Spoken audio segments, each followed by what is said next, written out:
নবীজির প্রিয় খাবার ছিল দুটো সবজি খেতে নবী ভালোবাসতেন। এক নাম্বার সবজিটার নাম হলো লাউ বা কদুর সঙ্গে গোস্ত রান্না খেতে নবী ভালোবাসতেন। তো আপনি যখন গোস্ত কদু রান্না হবে বাড়িতে মনে মনে বলবেন আমার রাসূল খেতে ভালোবাসতেন, তাই আমি খাচ্ছি। বিসমিল্লাহ বলে খাবেন, সুন্নতটা আদায় হবে, ইবাদত বলে গণ্য হবে। দেখেছেন এতদিন যা করেছেন না, নবীও খেয়েছেন আপনিও খেয়েছেন, কিন্তু নবীরটা ইবাদত হলো, আপনারটা ইবাদত হলো না। কারণ ওই জায়গাটায় খালি একটু সামান্য পার্থক্য ছিল। এই পার্থক্যটাই আপনার খাওয়াটা বেকার হয়ে গেল। শুধু তাই নয়, নবী আর একটা সবজি খেতে ভালোবাসতেন, কচি শশা। কি বললাম বাবা? কচি শশা খেতে নবী ভালোবাসতেন। কানাডার টরন্টো ইউনিভার্সিটি অ্যানাটমি বিভাগের প্রফেসর, বিখ্যাত পণ্ডিত বৈজ্ঞানিক, লোকটার নাম হলো তাতা উইলিয়ামস হার্ভে। উনি বলছেন মুহাম্মদ সাল্লাল্লাহু আলাইহি ওয়াসাল্লাম কচি শশা কেন খেত। আমি একটু গবেষণা করে দেখি। উনি গবেষণা করে বলছেন মুহাম্মদ সাল্লাল্লাহু আলাইহি ওয়াসাল্লাম কচি শশা খেতেন। কচি শশা খেলে কি হয়? শশা ব্রেনটাকে ঠিক রাখে, সুগার ঠিক রাখে, হার্ট ঠিক রাখে, ব্লাড ঠিক রাখে, পেট পরিষ্কার করে, লিভার ঠিক রাখে। শশা নিজে হজম হতে পারুক আর না পারুক, অপরকে হজম করে মাল বের করে দেয়। ১৫০০ বছর আগে নবী যে খাবারটা খেয়েছেন, সেই খাবারটা আজ বৈজ্ঞানিকরা গবেষণা করে বের করলো। আপনিও যখন শশা খাবেন মনে মনে এটাই বলবেন আল্লাহ রাসূল খেয়েছেন তাই আমি খাচ্ছি। আপনি খিচুড়ি খাবেন আর মনে মনে এটাই বলবেন আল্লাহ রাসূল খেয়েছেন তাই আমি খাচ্ছি।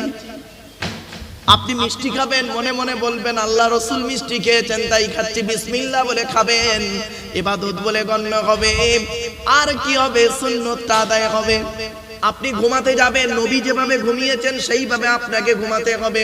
চলুন দেখি নবী কিভাবে ঘুমিয়েছেন দেখি। নবী বলেছেন ঘুমানোর আগে কি করবে? ওযু করে নেবে। 2 নাম্বার, ঘুমানোর আগে কি করবে? বাতিটা অফ করে দেবে। 3 নাম্বার, ঘুমানোর আগে বিছানাটা ঝেড়ে নেবে। 4 নাম্বার, ঘুমানোর আগে দোয়া বলবে। 5 নাম্বার, ডান হাতটা ডান চোয়ালিতে রাখবে, ডান কাত ফিরে ঘুমাবে। 6 নাম্বার হলো কি? বেটা ছেলেদের বিনা কারণে উপুড় হয়ে শোয়া নিষেধ আছে, মেয়েদের বিনা কারণে চিত হয়ে শোয়া নিষেধ আছে। কোথা আছে? আপনি মুসলমান, নবীর সুন্নত আপনার মধ্যে আছে বাবা। বাড়ি থেকে ভাববেন বেটা ছেলেদের বিনা কারণে উপুড় হয়ে শোয়া নিষেধ, আর মেয়েদের বিনা কারণে চিত হয়ে শোয়া নিষেধ। কোথায় আছেন? আরো আসুন, একটা কথা বলি, হাতে টাইম আছে।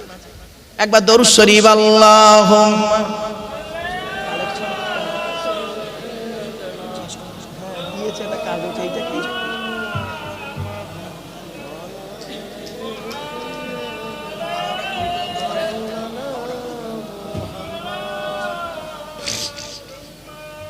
শোনেন, এই দরুদ শরীফটা কেন পড়াচ্ছি জানেন?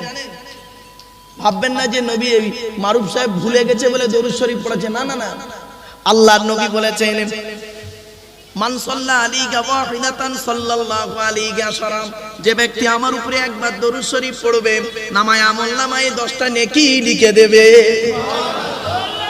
কেন দরুদ শরীফ বারে বারে পড়াচ্ছি? আল্লাহর নবী বলেছেন মান সাল্লা আলাইকা আশরান ফি আউয়ালিন নাহারি ওয়া আশরান ফি আখিরিন নাহারি নালাতহু শাফাতি ইয়াউমাল কিয়ামাহ। আল্লাহর নবী বলেন যে ব্যক্তি দিনের শুরুতে আমার উপরে 10 বার দরুদ শরীফ পাঠ করবে, দিনের শেষে আমার উপরে 10 বার দরুদ শরীফ পাঠ করবে, ওই ব্যক্তির শাফাত সুপারিশ আমি মুহাম্মদ সাল্লাল্লাহু আলাইহি ওয়াসাল্লাম কিয়ামতের মাঠে আল্লাহ খুবই নিকটবর্তী করে দেবে। শুধু তাই নয়, শুনে রেখে দিন, আল্লাহর নবী বলেছেন যে মজলিসে নবীর উপরে দরুদ পাঠ করা হলো না, ওই মজলিসে কোনো বরকত আল্লাহ দেবে না। আর যে মজলিসে আল্লাহর নবীর উপরে দরুদ পাঠ করা হলো, ওই মজলিসে আল্লাহর রহমতে ভরপুর হয়ে গেল। আমার বাপেরা, এজন্য এই দরুদ শরীফ আমি কমসে কম যতক্ষণ আলোচনা করি 10 বার যেন দরুদ শরীফটা পড়া হয়। একবার উচ্চ আওয়াজে দরুদ আল্লাহুম্মা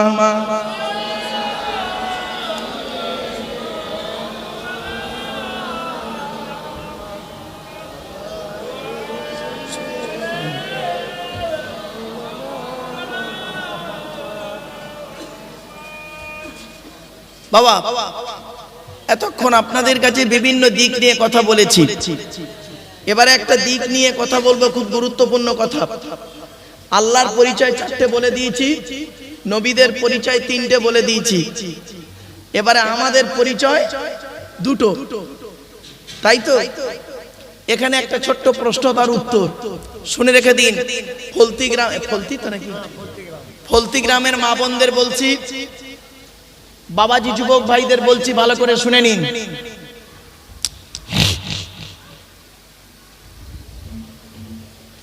আল্লাহর নবীর ছোট কন্যা মা ফাতেমাকে নবীজি হযরত আলী রাদিয়াল্লাহু তাআলা আনহুর সঙ্গে বিবাহ দিয়েছিলেন, ঠিক না বেঠিক? আচ্ছা, হযরত আলী রাদিয়াল্লাহু তাআলা আনহুকে জামাই করতে গেলেন কেন নবীজি? আরবে কি খুব ছেলের অভাব ছিল না? হযরত আলী রাদিয়াল্লাহু তাআলা আনহু কোটিপতি ছিলেন, তাহলে জামাই করতে গেলেন কেন? শুনুন, অনেকগুলো কারণ আছে, তার মধ্যে একটা 2টো কারণ বলছি, আর এখান থেকে শিক্ষা নিন। হযরত আলীর মধ্যে আল্লাহ পাক অনেকগুলো গুণ দান করেছিলেন, আজকের আমি এখানে আপনাদের কাছে 2টো গুণ বলছি, এখান থেকে শিক্ষা নিয়ে নিন। কি শিক্ষা নেবেন? আপনার বাড়িতে ছেলে আছে, আপনার বাড়িতে মেয়ে আছে, কোন ছেলেকে জামাই করবেন? একলা বাপের একটা ছেলে দেখে খালি ছুটবেন জামাই করতে? সব একলা বাপের একটা ছেলে সমান নয়। কোন মেয়েকে বৌমা করবেন? সাদা চামড়া দেখে খালি ছুটবেন?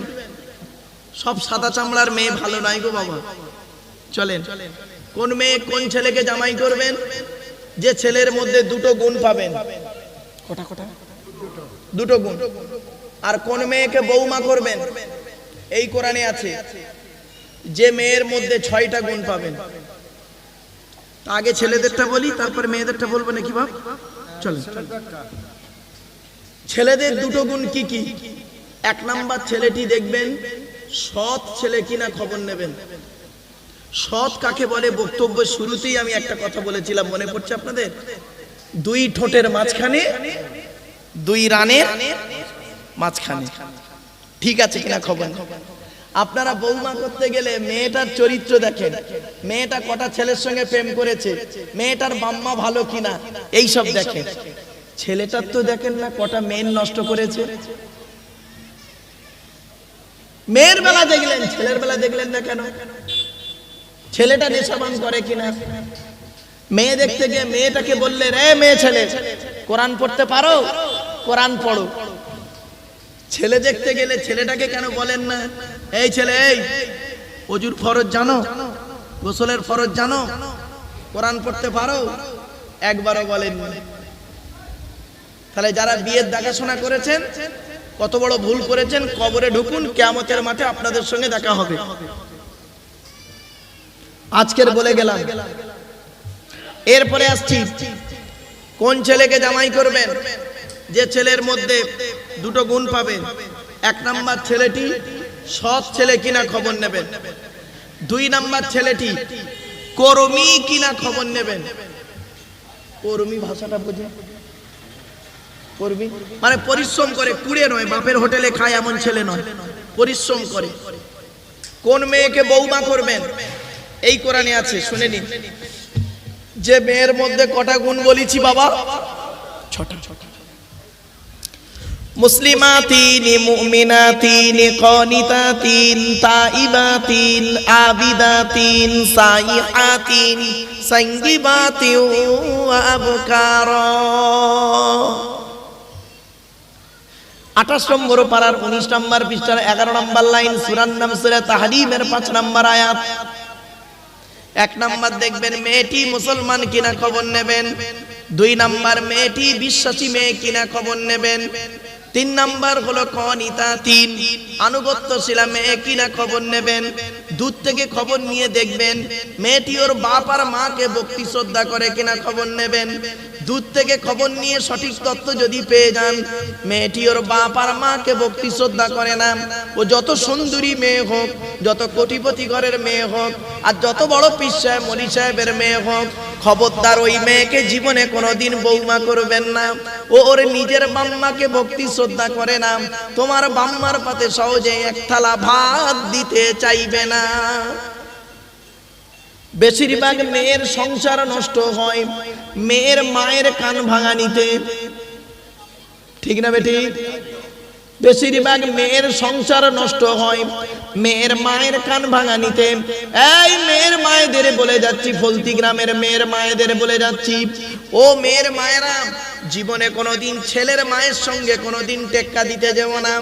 কি জিনিস তুমি পাঠিয়েছো, 10 মাস 10 দিন পেটে ধরেছো, 2.5 বছর দুধ পান করিয়েছো, আর 18 বছর জিনিসটাকে ভালো করে লালন পালন করেছো। কি জিনিস তোমার ডাইস থেকে বেরিয়েছে তুমি ভালো জানো, আর কি জিনিস পাঠিয়েছো তুমি খুব ভালো জানো। ওই মেয়ের কথা শুনে খালি থানায় বধূ নির্যাতন কেস করতে ছুটো না। কিছু বুঝতে পারছেন আমার ওয়াজ? যে মেয়ের মা যত বেশি চালাক, যে মেয়ের মা যত বেশি চালাক, ওই মেয়ের কপালে তত তাড়াতাড়ি তলাক। বাস্তব বললাম।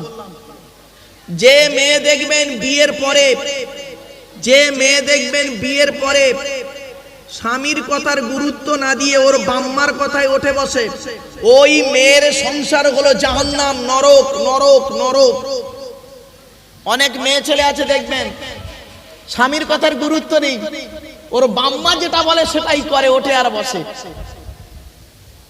ও মেয়ে ভালো মেয়ে নয়, ও ভালো জাতের মেয়ে নয়, খবরদার বুঝে নেবেন।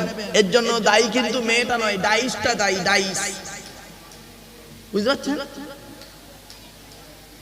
ডাইসটা যদি ভালো হয়, ও ডাইস থেকে যে মালটা বেরোবে ভালোই বেরোবে, আর ডাইসটা যদি খারাপ হয়, ও ডাইস থেকে যে মালটা বেরোবে খারাপই বেরোবে। ডাইসটা হলো বাপ আর মা। পেটে দিলে, পেটে ধরলে মা হওয়া যায় না, আর জন্ম দিলে বাপ হওয়া যায় না। মাম্মা হতে গেলে অনেক দায়িত্ব আছে। চলুন একটু দেখে নি, একটু ধৈর্যের পরিচয় দিন বাবা, নিজেরাই বুঝতে পারবেন কোথায় ওয়াজটা হচ্ছে আজ। এবারে আসছি, মেয়েদের শত্রু হলো দুটো। কটা কটা কটা? মেয়েদের শত্রু দুটো। 1 নাম্বার হলো সতীন। সতীন হলো মেয়েদের চরম শত্রু। আর 2 নাম্বার হলো মেয়েদের শত্রু হলো ননদ। ননদ ননদ। এজন্য আপনাদের বলে যাচ্ছি, বোনকে যদি ছোলা চিনি জামা কাপড় টাকা পয়সা দেন, বউকে না জানিয়ে দেওয়াটাই উত্তম।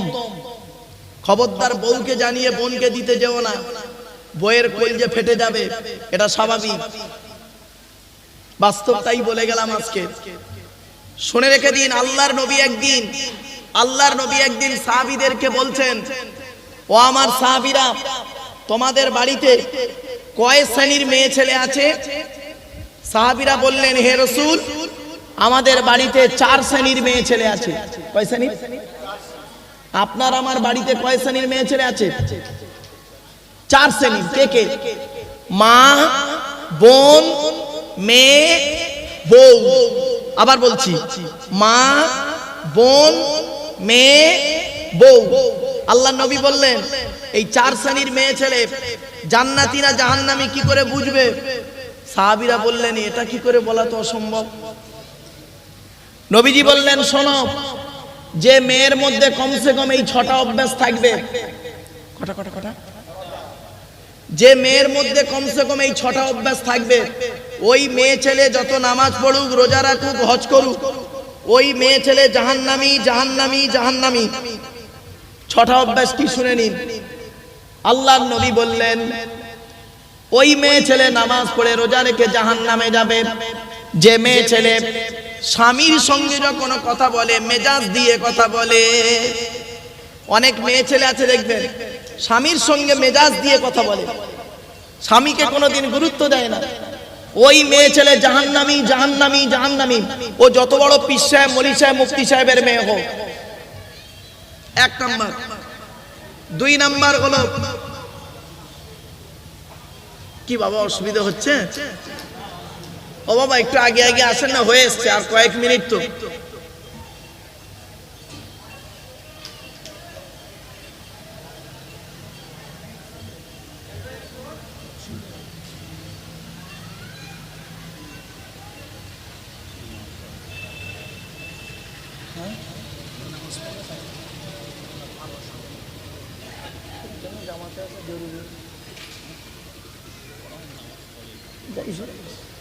যাই হোক আমার বাপেরা, তো এক নাম্বার হলো কি, যে মেয়ে ছেলে তার স্বামীর সঙ্গে মেজাজ দিয়ে কথা বলে, ফলতি গ্রামের মা বোনদের বলে যাচ্ছি, আজ থেকে তওবা করে নিন, স্বামীর সঙ্গে মেজাজ দিয়ে কোনোদিন কথা বলবেন না, আপনার নামাজ রোজা ইবাদত বন্দেগী সব সর্বনাশ হয়ে যাবে।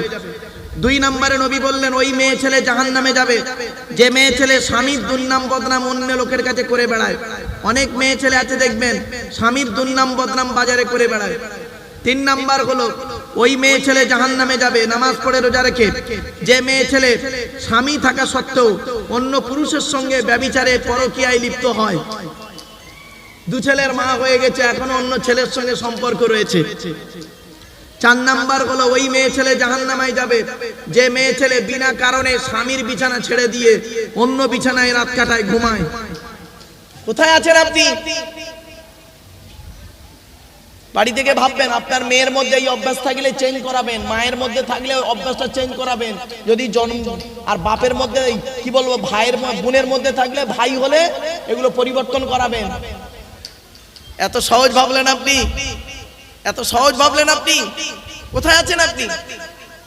জান্নাতটা নাকি গাছের ফল নাকি? দাঁড়ান, কয়েক মিনিটের মধ্যেই বুঝতে পারবেন।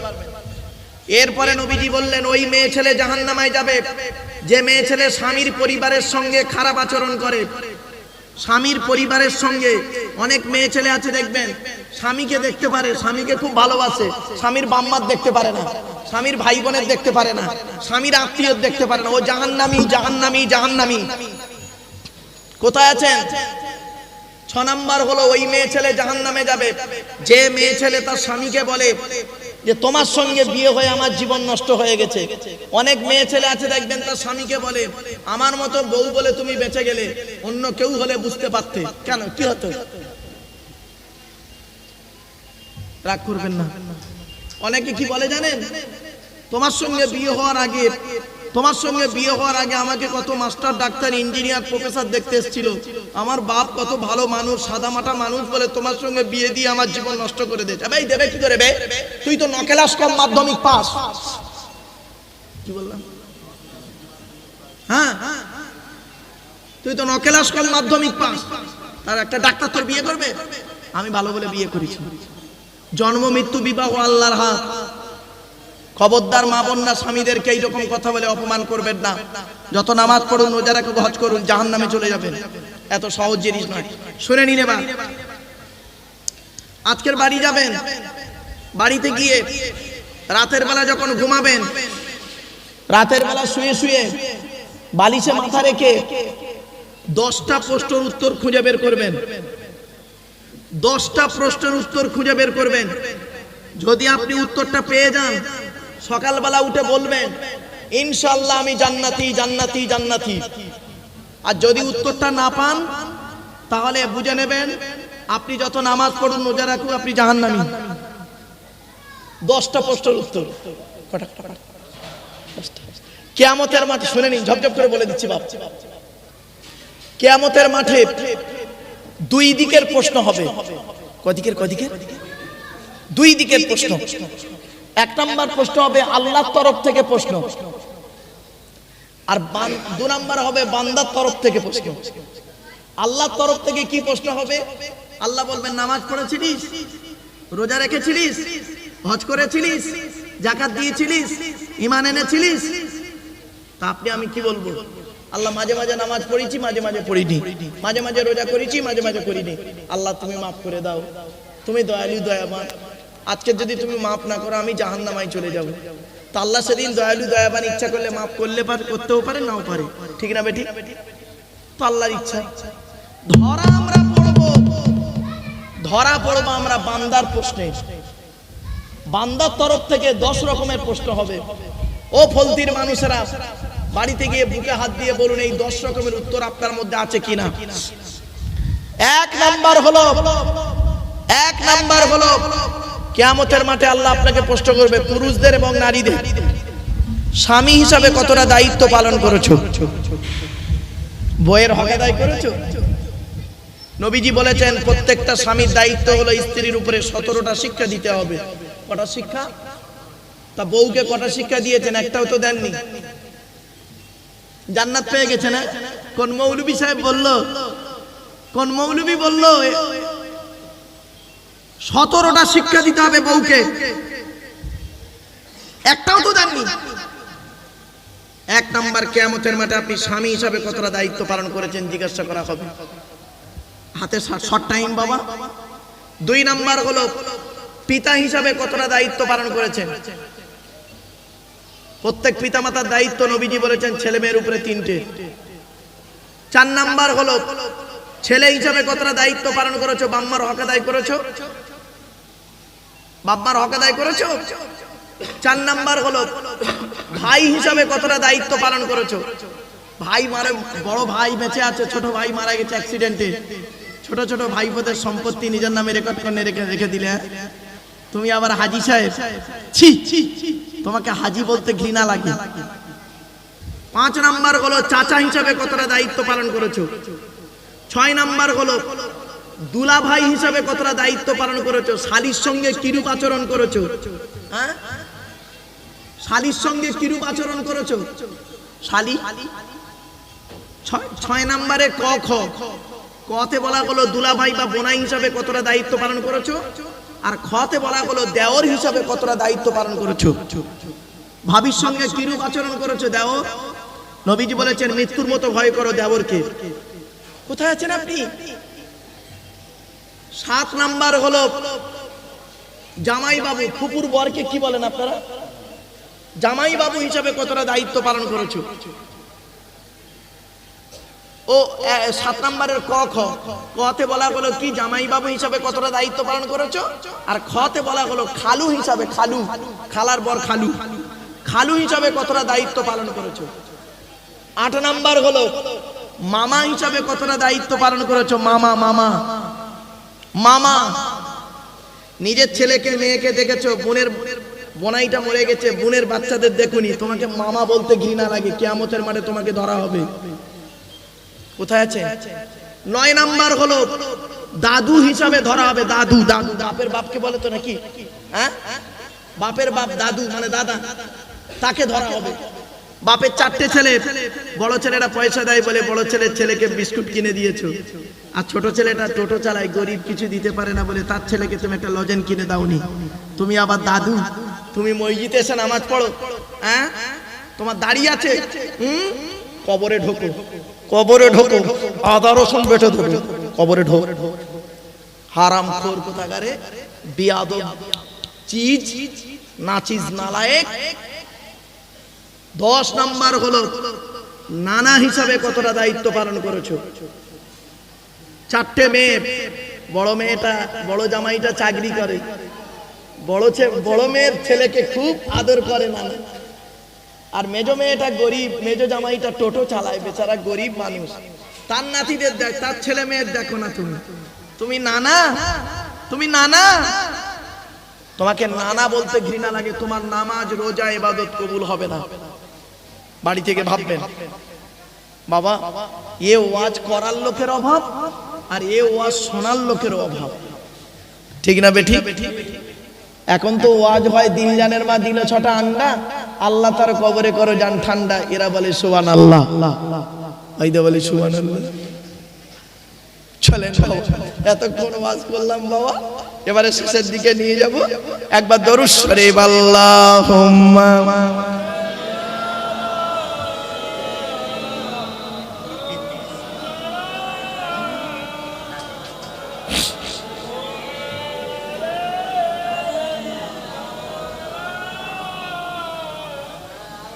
বাবা আর বেশি নয়, হাতে আর মাত্র 20 মিনিট সময়। হুজুর কেবলা এসে গেছেন, জুমার পরে হবে, হুজুর কেবলা দোয়া করবেন।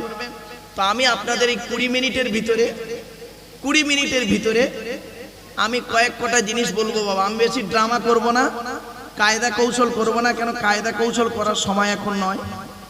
পরিষ্কার, আমি সাদামাটা মানুষ, পরিষ্কার বলছি বাবা, চাঁদা দেন,